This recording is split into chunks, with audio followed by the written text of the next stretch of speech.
Beaucoup de chrétiens ignorent le péché impardonnable. Donc, quand nous lisons Hébreux 6, à partir du verset 4 jusqu'au verset 6, le péché impardonnable, c'est pas pour un enfant dans la foi, c'est pour un adulte dans la foi, c'est pour un adulte, c'est pour ceux-là, en réalité, qui ont été éclairés une fois et qui ont goûté le don céleste, qui ont part au Saint-Esprit, qui ont la bonne parole de Dieu et qui ont les puissances du siècle à venir. C'est ceux-là. En réalité, il ne s'agit pas d'un péché, mensonge, adultère, ou bien je suis allé faire ceci une fois que j'ai reçu le Saint-Esprit et c'est fini. Beaucoup sont allés en enfer.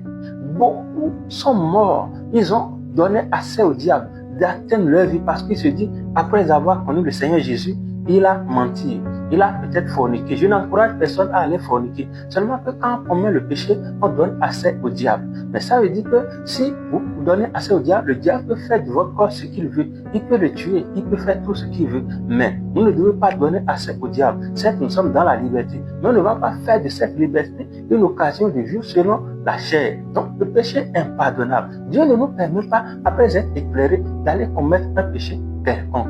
Mais le péché impardonnable, c'est le renoncement au Saint-Esprit.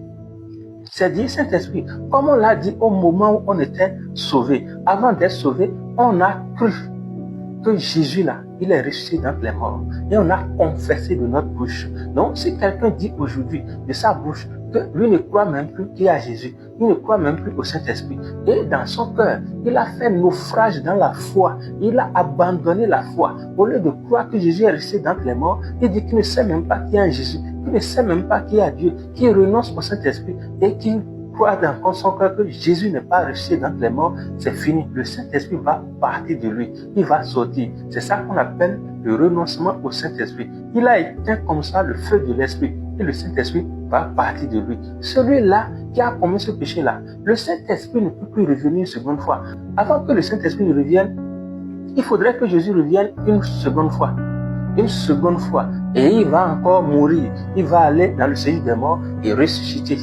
Vous allez voir que c'est un péché impardonnable. C'est pourquoi Dieu n'avait pas pardonné Moïse dans Deutéronome qu'on a lu tout à l'heure. Dans Deutéronome 3, il n'avait pas pardonné Moïse parce qu'il a frappé le rocher 2 fois. Alors que ce rocher était Jésus. Et une fois qu'on frappe, c'est la crucifixion.